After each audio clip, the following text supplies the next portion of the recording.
Welcome everyone to episode 95, the Chris Parish podcast.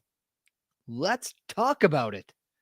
But the question is, what do you all want to talk about? Now, this is the interesting point. We have loads to talk about. That's right. We could talk about WrestlePalooza. We could talk about All Out. We could even talk about the previewing of No Mercy this Saturday. Or we couldn't even talk about TNA Victory Road coming this Friday, where your boy will be live in attendance. So before we get into all that, why don't we give a shout out to everyone who has helped the Chris Parrish podcast become what it is? That's right, with the beautiful Turnbuckle affiliation program.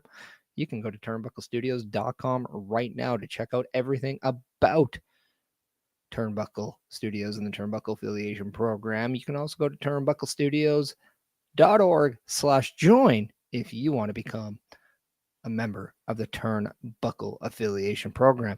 Also want to give a shout out to beercadewhyte located on 105 482nd Ave in Edmonton, Alberta, the home of all your AEW PPVs and your WWE PLEs.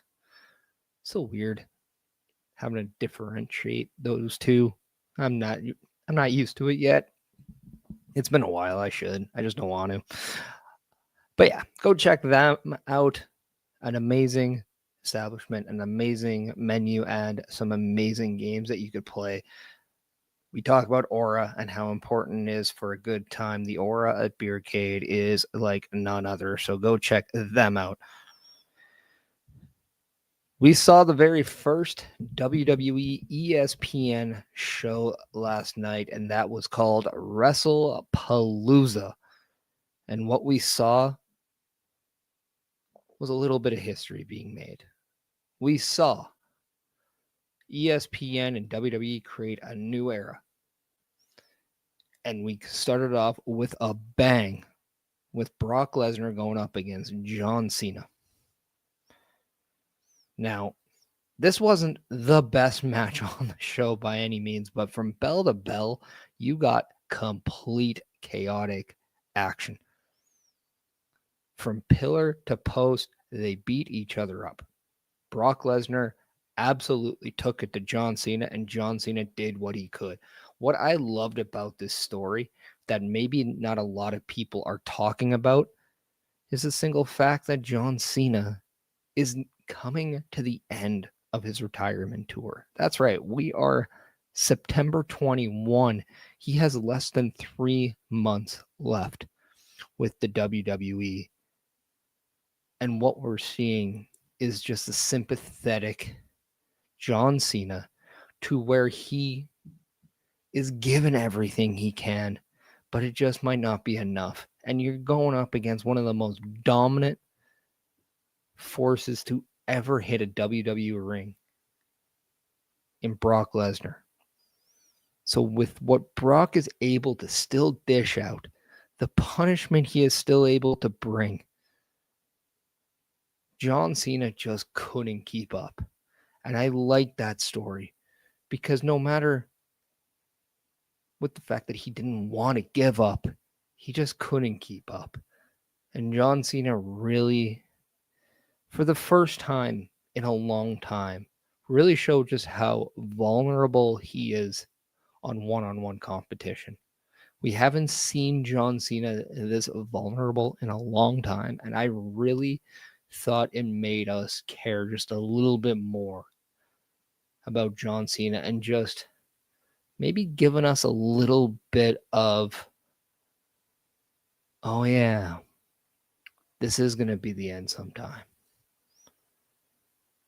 And that's unfortunate, but John Cena in 2025, 3 months left. I don't think we've seen this side of John Cena, and I'm very much thinking this was a great way to kind of take it to that home stretch.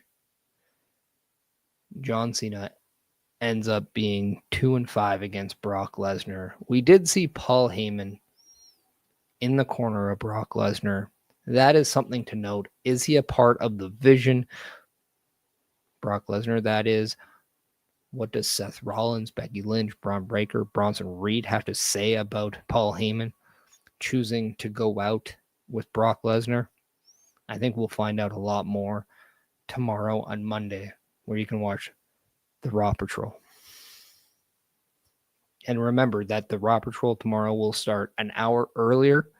Therefore, the locker room breakdown will be happening an hour earlier as well. So make sure that you're checking that out all over the Turnbuckle Studios platforms, as well as Dan Harisic on his platforms, OMD. Next up, we had Bronson Reed, Braun Breaker. They took on Jimmy and Jay, the reuniting Usos. And this match was actually really good. I enjoyed it a lot. We saw Braun Breaker and Bronson Reed sport Vision gear. We've never seen anybody actually have gear that said the Vision on it, but they had jackets really reminiscent of Rick Steiner with the spikes on the shoulder. Very cool to see, but they had a Vision logo right on the back. Now, Paul Heyman also did accompany these two out.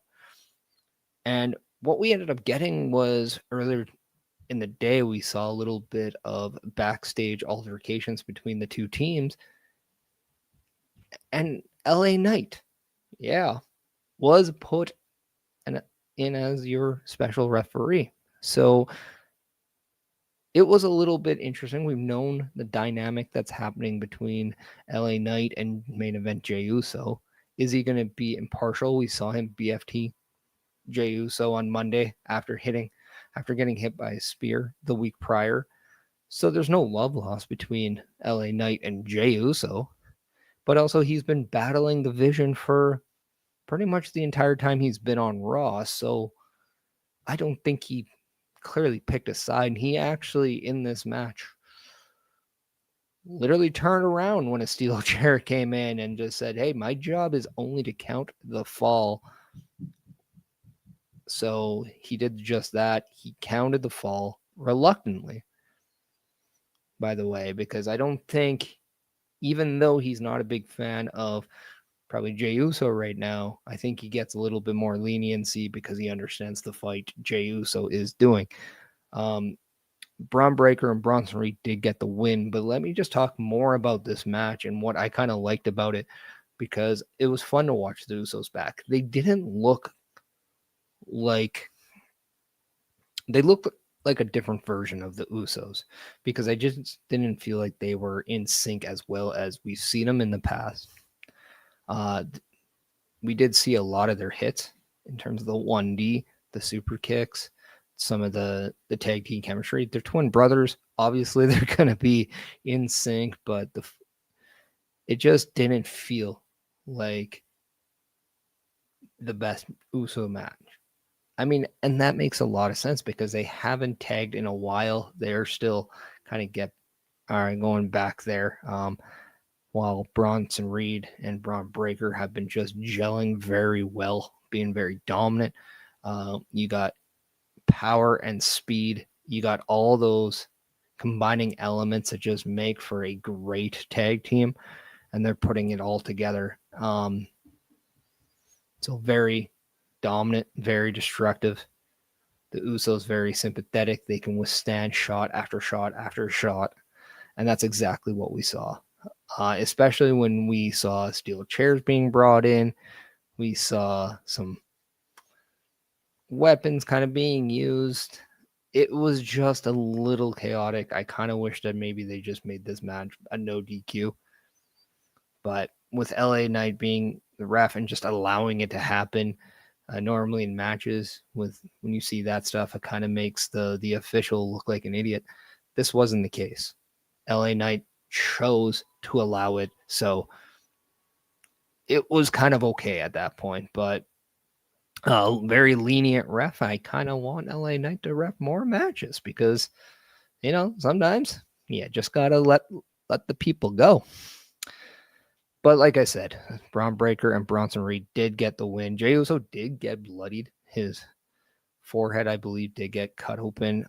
He was leaking pretty well. So hopefully everything is okay on that end.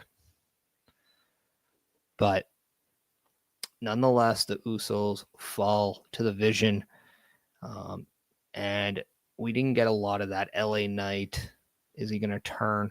Is he going to join the Vision? What's going to happen? We didn't get anything there, but we did see a moment in this match where Jey Uso went to go hit Braun Breaker with the chair. He ducked, and LA Knight was behind him. Jey Uso did show restraint. He stopped. He did not hit LA Knight. So it's interesting to note that there was that restraint from Jey Uso. Even though he took that BFT on Monday, there was some restraint. And yeah. So that's, again, another developing storyline going out of WrestlePalooza, going into Monday Night Raw tomorrow, that it's, you got to keep an eye on. So that takes us to the middle match of the night, which was, in my eyes, the match of the night, and that was Io Sky going up against Stephanie Vacquier, and we were going to find out who became the next Women's World Champion after Naomi had to vacate the championship because of pregnancy. This match was, in the purest way, what wrestling is supposed to be. This is why I love pro wrestling. It's just the purity of the mat, the purity of what pro wrestling can do. You always heard, who says you can't be romantic about baseball? Who says you can't be romantic about pro wrestling? This match was fantastic. These girls stole the show. And how could they not? They're two of the very best in-ring performers. And because of this match, if you're a little worn out from the constant attack from Lesnar to Cena, the constant, you got a lot of back and forth and a lot of action in the tag match. If you wanted to sit down and just enjoy pure technical wrestling, this wasn't your match. So you got three different matches here, and I really appreciated that. But Io Sky, even though she gave an amazing performance, she just couldn't match up with Stephanie Vacquier, who ended up choosing to go after the knee of Io Sky, and that really prevented Io Sky from hitting her moonsault, which she did go for twice and was not successful on both occasions. So because of that, you really saw the knee come into play with Io Sky, and because of that, it was an opening that Stephanie Vacquier needed to become the new Women's World Champion. And she does that within a calendar year since she started with WWE. She has won the North American Championship, the NXT Women's Championship, and now is Women's World Champion, all in one calendar year. An amazing year. So congratulations to her. Congratulations to Io Sky. An amazing match. And I'm looking forward to now the next step, and that would be Crown Jewel in Perth, Australia. And we'll get to that a little bit later too. Next up, we have the match that I think everybody wanted to watch WrestlePalooza for, and that was the in-ring return of AJ Lee as she teams up with her husband CM Punk to go up against Becky Lynch and Seth Rollins, another real-life couple. And this match was absolutely what you wanted. You got so many teases for AJ Lee to get in the ring. You really amped up that anticipation. It was a little dramatic. You got all that feeling of just, okay, give it to me. When is she going to go in? I need to see it. With the false hopes that we had from CM Punk trying to tag out, but whether it was Seth, whether it was Becky, they prevented it. They did a really great job of just making us want it that much more. And then when we finally got it, it was like she never left, just a fury. She just went absolutely crazy on getting revenge. We saw a lot of Becky Lynch hitting CM Punk. We saw a lot of AJ Lee hitting Seth Rollins. We saw some sharpshooters done. We saw some submissions done to everyone. And it was a really fun match and a great psychology match. And it's something that I said on the PLE Patrol yesterday, that with CM Punk matches, we tend to get a lot more psychology based in what he does. And then when you mix that in with Seth Rollins, who's very much cut from the same cloth as CM Punk in that end, you're going to get a very well constructed match. I don't think CM Punk and Seth Rollins are capable of having bad matches with each other. The interesting note is they brought both Becky Lynch and AJ Lee into the fold, and it was just a lot of fun to see their interaction, because whether or not you don't believe Becky Lynch, Sports Illustrated says it too. Bleacher Report has said it too, that Becky Lynch is the greatest women's wrestler ever. It's hard to disagree with that. I know we can all have personal opinions. It's all subjective, but I think we can all agree Becky Lynch is really good. And because of that, just the in-ring with her and AJ Lee was fun to watch. Just the reversals, like going from the manhandle slam into AJ Lee's submission. I do forget what that was called, so that's why I'm just calling it AJ Lee's submission. But it was just a thing of beauty, and it was fantastic on so many levels. AJ Lee does get the submission win on Becky Lynch, though, to get the win for her and her husband. And it was just a fantastic match and a great development moving forward. Is AJ Lee now prime to be the number one contender for Becky Lynch's Intercontinental Championship? Do we see another World Championship match between CM Punk and Seth Rollins? How does this translate into Perth? Again, we know that there is more to talk about. We will talk about that. My curiosity is, I've been talking about all roads lead to Survivor Series. Do we see Team Seth go up against Team CM Punk at War Games? Do we see something similar with Team Becky versus Team AJ? How is this going to shape up? Do we get those old traditional tag matches back at Survivor Series? It's going to be very intriguing to see.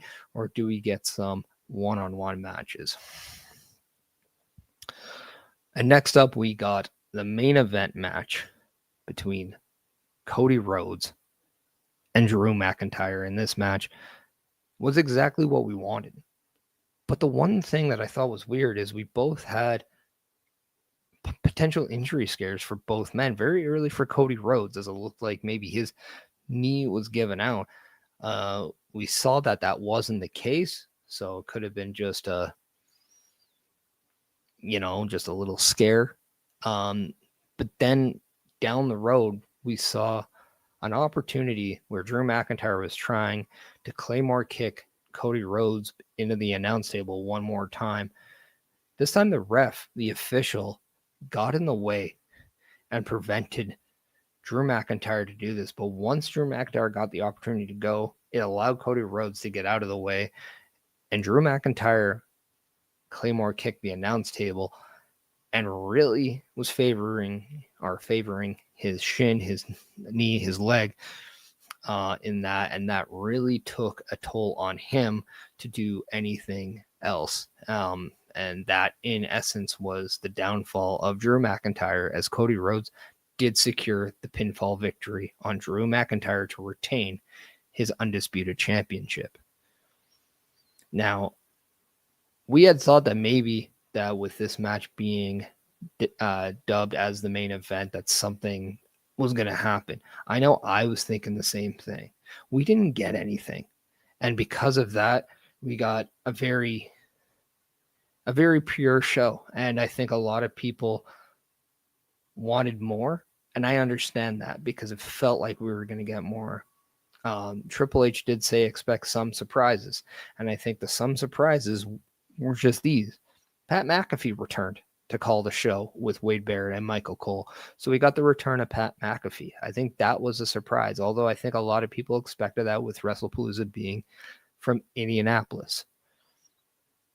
The Undertaker came down on the bicycle to American Badass only to sit beside Stephanie McMahon in the front row.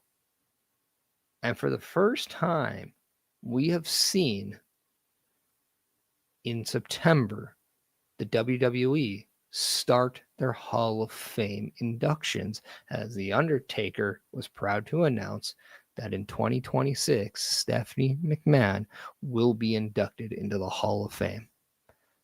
Now, I don't think anybody is going to say Stephanie McMahon is not deserving to be in the Hall of Fame. I think we all can agree that she is, and congratulations to her.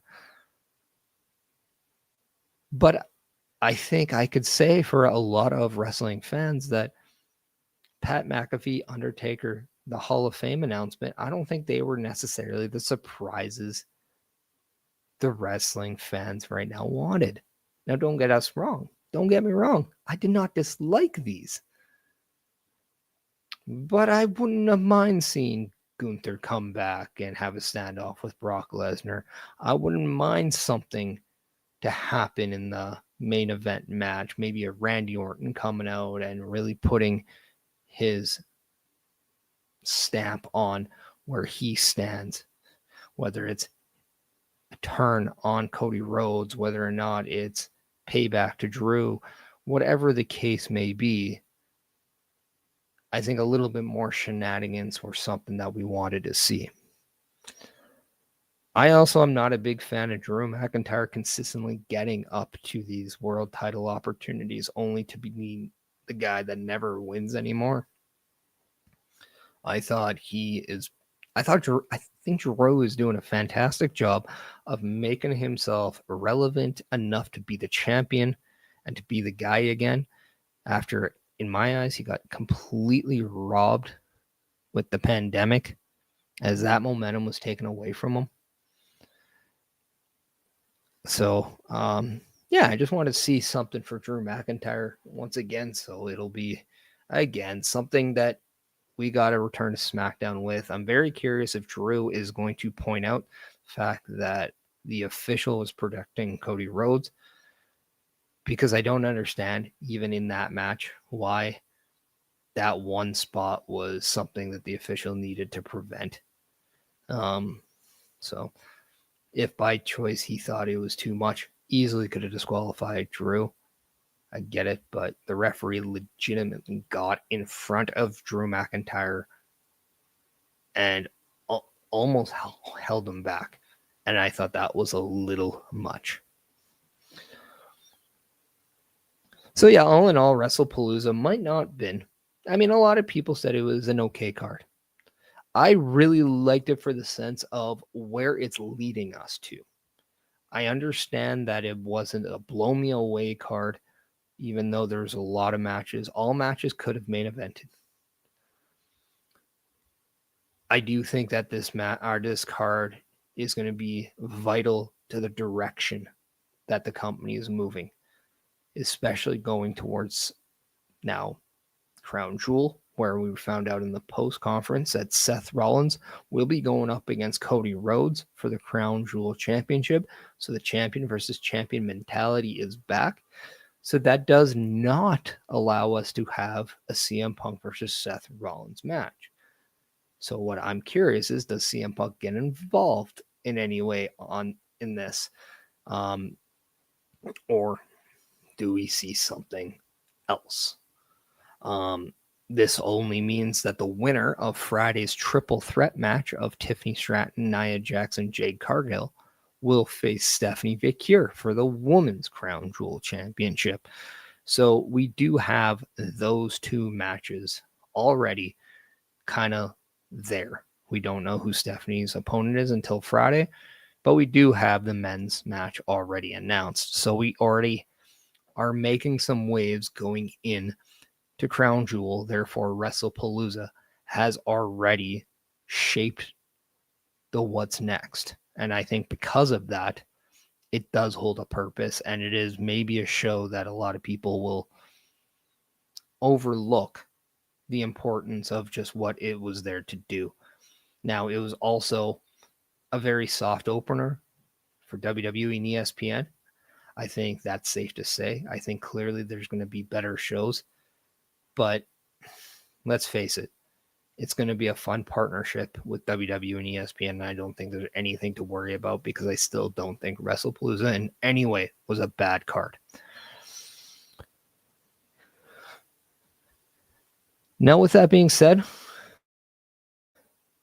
going to take some time to kind of just bring it back down, as then I do want to talk and predict some No Mercy and Victory Road. But before I do that, let's talk a little bit about Turnbuckle Affiliation Program and what you can do when you go to turnbucklestudios.org, the official homepage of Turnbuckle Studio. Now, you can go and meet the team. You can get to know a little bit more about everyone involved. You can go and check out the latest episodic shows. But you can also go to turnbucklestudios.org/join, and you can answer our help wanted. A Turnbuckle Affiliation program is looking for more people. If you have passion level for pro wrestling, sports, videos games, or something else, then Turnbuckle Studios is the place to be. If you have ever wanted to pursue content creation and want to join our team, then we would love to have you. Check out turnbucklestudios.org or contact us by email today because your future is now, and we want you to tap in.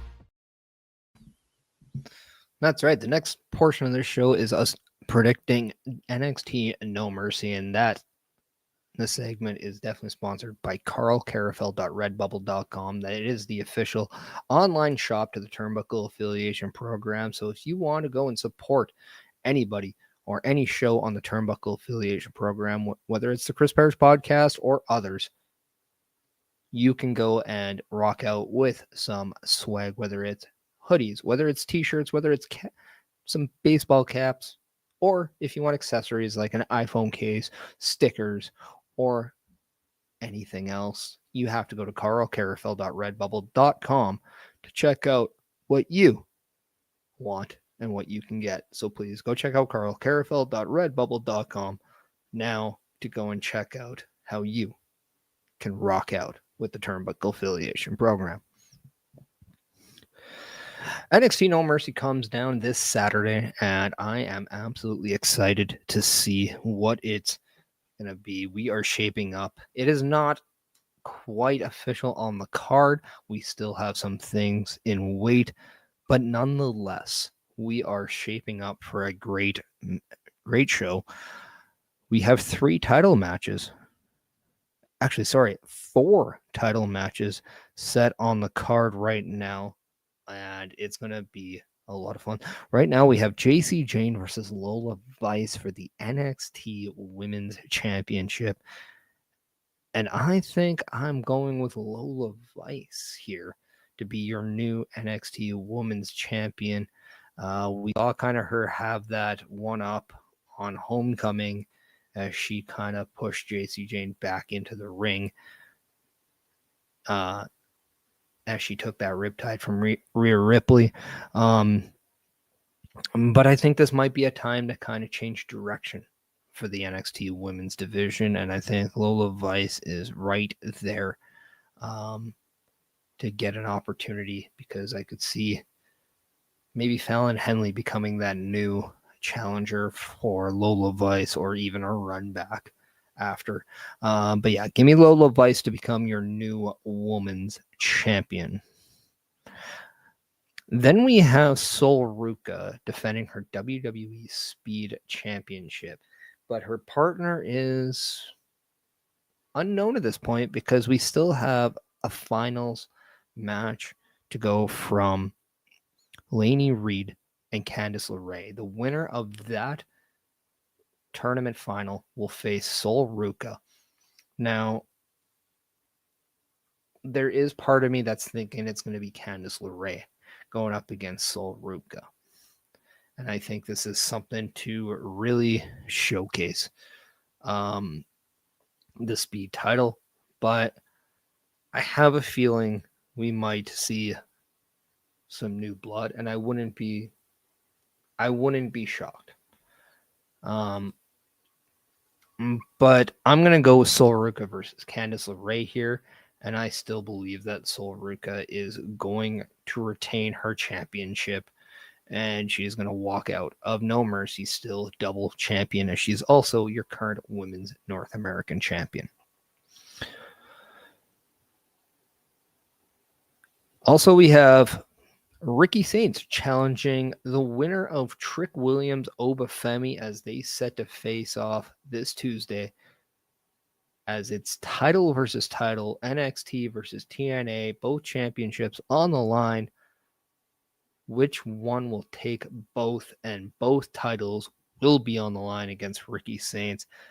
I cannot believe on our show that is titled Let's Talk About It, the tagline, the slogan for Trick Williams, I believe the match at No Mercy is going to be Ricky Saints versus Obafemi.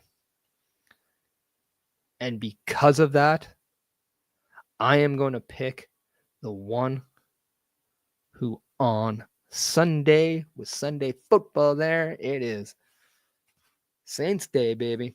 That's right. I am picking Ricky Saints to shock the world, and he is really going to start his revolution, as I believe on No Mercy, he becomes the new NXT and TNA champion.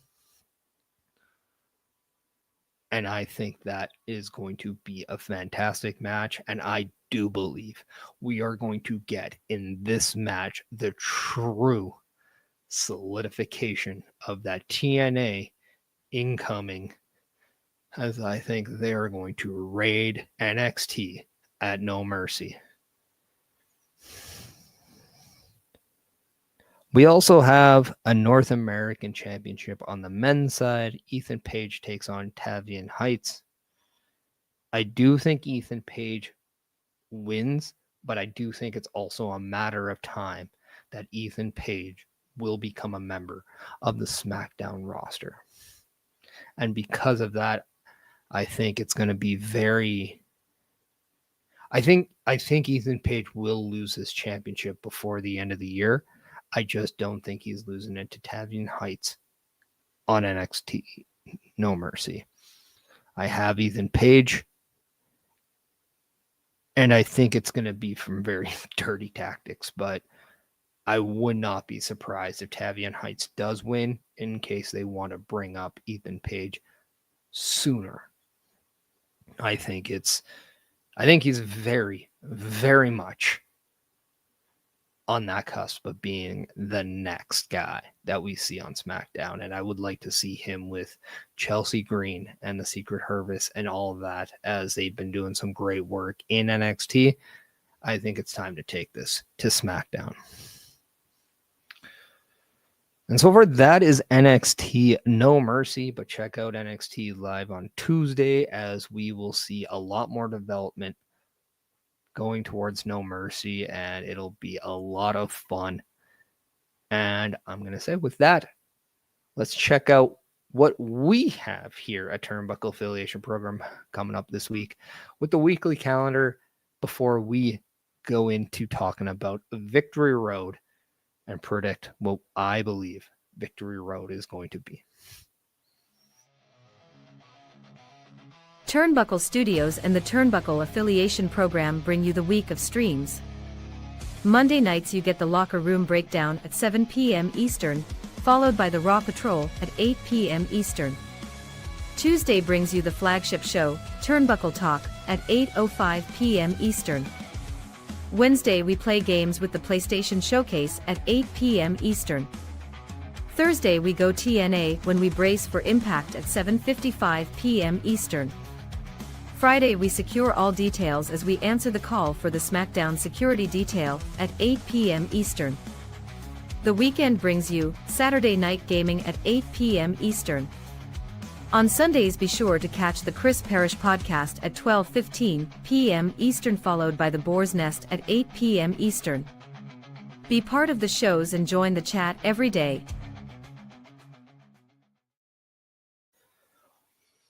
And like we saw last night, the PLE Patrol with WrestlePalooza, that is the only show that the Turnbuckle Affiliation Program does put on that is not on the weekly calendar.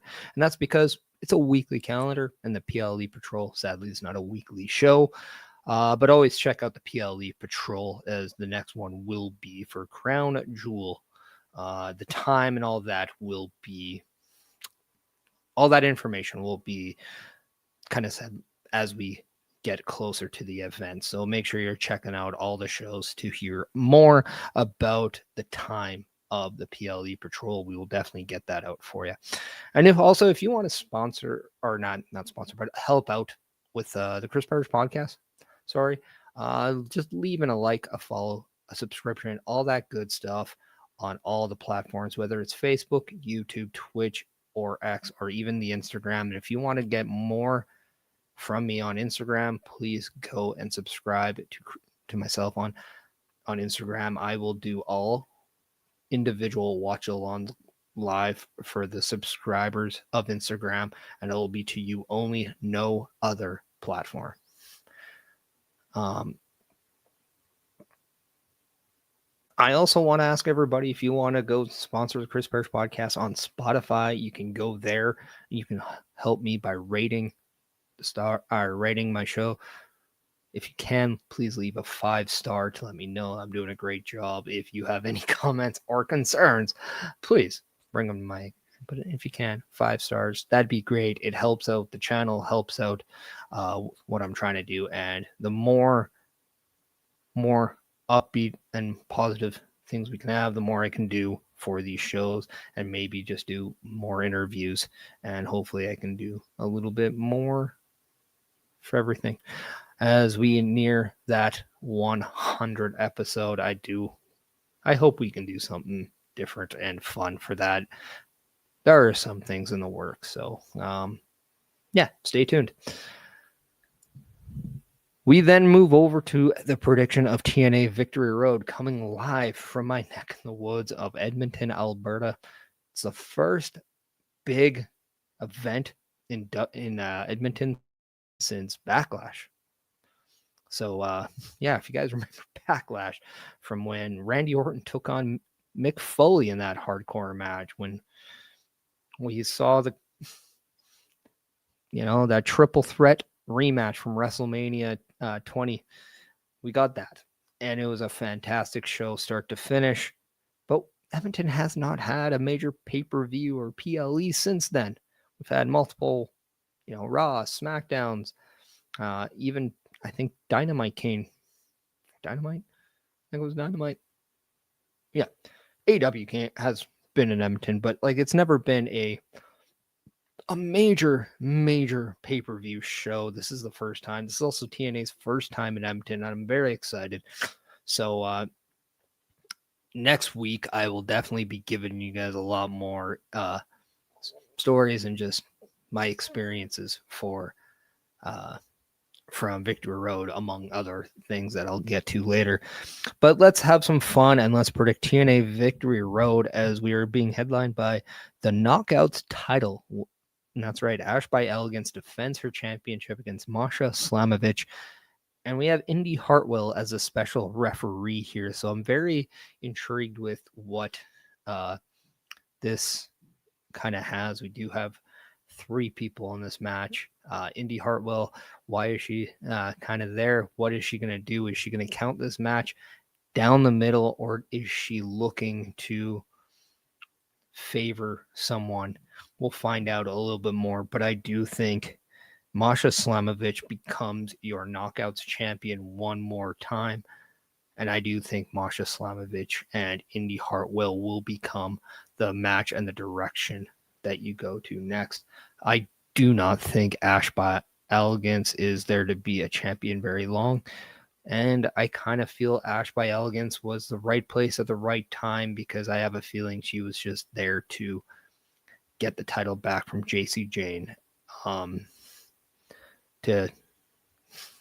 think it was just a transitional decision. But I think Masha Slamovich is going to walk out your knockouts champion. We then have for the X Division Championship, Myron Reed takes on the champion Leon Slater, and I do not think Leon Slater is going to relinquish this X Division Championship anytime soon. I think this match is going to shock a lot of people, and I'm very intrigued with how much of an introduction Leon Slater and Myron Reed to the Edmonton audience will be. It's going to be a lot of fun, very high flying. We all know Leon Slater is just an amazing athlete. If I'm going to ask for any type of invasion between NXT and TNA, I would love to see Javier Evans get involved in this match, because I would love to see him versus Leon Slater at some point. But I'm going to go with Leon Slater retaining his X Division title. And yeah, I'm just very excited to kind of just see this match and just see how both men go, because obviously I'm still very fresh on these two, so I would like to see just what they're able to do, and I just want to be captivated with their performance. Next up, we have Ridge Holland versus Mike Santana, and this match is going to just be a fight. I don't think we're going to see headlocks. I don't think we're going to see submissions. Well, maybe submissions, but I mean, like, the ones where we saw from Io and Stephanie, the ones that wear you down. I think we're going to see more of a beat up street fight kind of mentality. It's going to be rough. Ridge Holland definitely is a powerhouse, and we all know Mike Santana is just a beast when it comes to the ring. He is a fantastic wrestler, but he's also tough as nails, and when he gets punched, he'll punch you back even harder. So Mike Santana, I think, is he's my favorite to win, because I do believe Mike Santana will be the one to bring that TNA world title back to TNA at some point. So I think the momentum here will go to Mike Santana, and I'm just on that Mike Santana train right now. Next up, we have a match that I think is going to absolutely steal the show. It's a match that I just didn't expect. In fact, I didn't expect Moose to become an X Division champion, and I'm not going to lie, I think I liked him as X Division champion much more than he was TNA champion. He takes on Mustafa Ali, and I think this match is going to be amazing. We all know just how athletic Mustafa Ali is, that he is a wizard in those ropes. Between those ropes, he is such a fluid, an amazing pro wrestler when it comes to all those little reversals, tricks of the trade. This man is a student of the game. Fantastic pro wrestler. And then he takes on Moose, who has the power. He has the skill. But guess what? He also can go move for move with you. And that's something that has surprised a lot of people with Moose just in the last few years. He is able to go with the faster guys, and it's going to be a lot of fun to watch. I think I have Moose winning this match. But I think Mustafa Ali is... my heart wants Mustafa Ali in this match, but my mind goes Moose, so I'm going to go with Moose winning this match. And then next up, we have the Knockouts tag titles on the line as everybody's favorite, the Inspiration, take on Heather by Elegance and M. And this match is going to be a lot of fun. I'm not going to lie.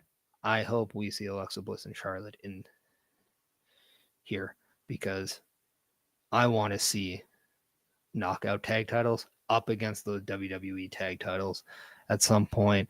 And I cannot stress that I think the Inspiration against Alexa and Charlotte is a must-see match. But I do have the inspiration retaining their titles here. I do not think, although I don't know why I'm now putting this out there, I don't think everyone in the Elegance brand will walk out of Victory Road with championships. But now that I say that, watch it happen. Watch it happen now after I say that. I have the inspiration here, and they're going to retain the titles. That is my prediction.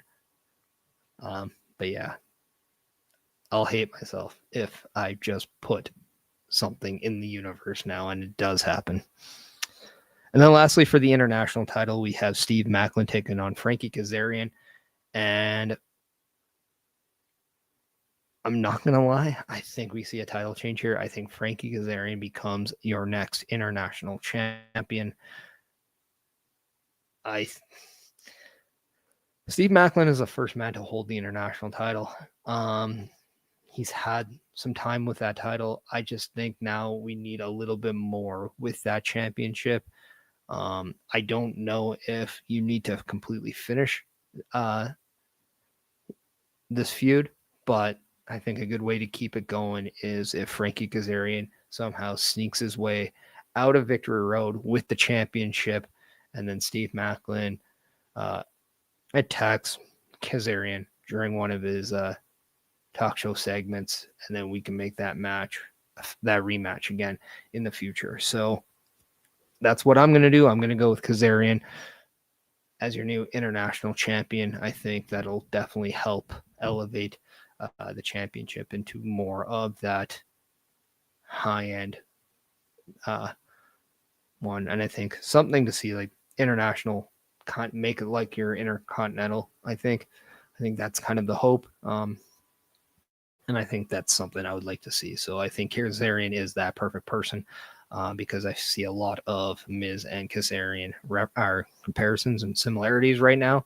And we all know how important the Miz was for the Intercontinental Championship and reviving that championship at times. And I think Kazarian is going to do something similar. Not that I think the international title is bad by any means, but I don't think it's taken off the way that it was intended for. And I think Kazarian will help redirect that back to that expectation. So yeah, that is my Victory Road prediction. So yeah, that's kind of all I had for the WrestlePalooza, the No Mercy, Victory Road. Let's talk about it. The show was mainly designed to talk about what I watched yesterday, what I will watch this coming week.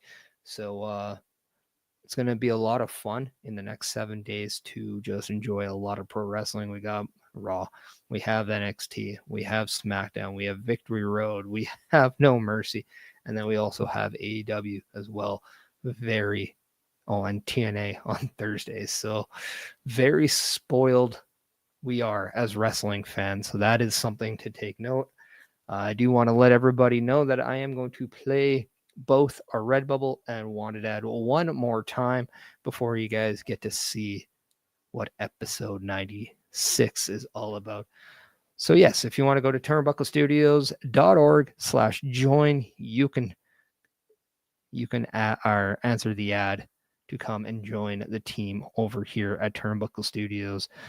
And then also, if you want to go to carlcarafel.redbubble.com and check out all the merchandise that the Turnbuckle Affiliation Program have, please check out these two videos now. The Turnbuckle Affiliation Program is looking for more people. If you have passion level for pro wrestling, sports, videos, games, or something else, then Turnbuckle Studios is the place to be. If you have ever wanted to pursue content creation and want to join our team, then we would love to have you. Check out turnbucklestudios.org or contact us by email today because your future is now, and we want you to tap in.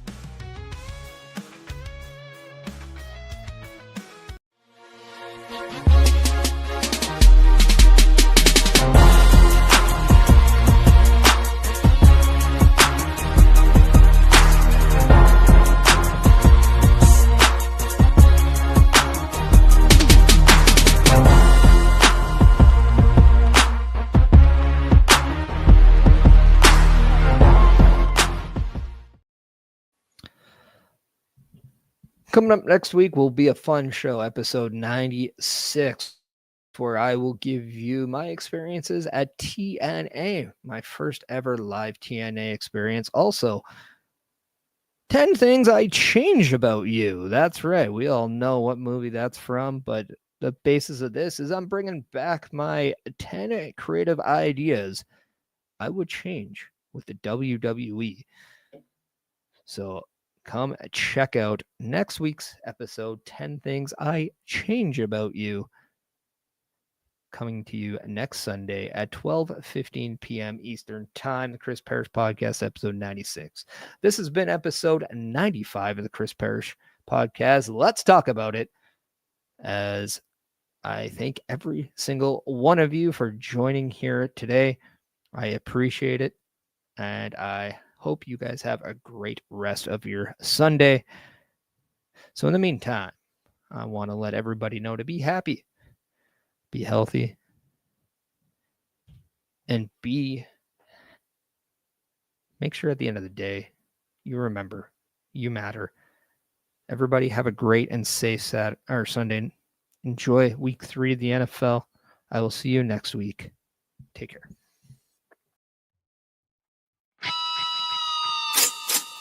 Yeah.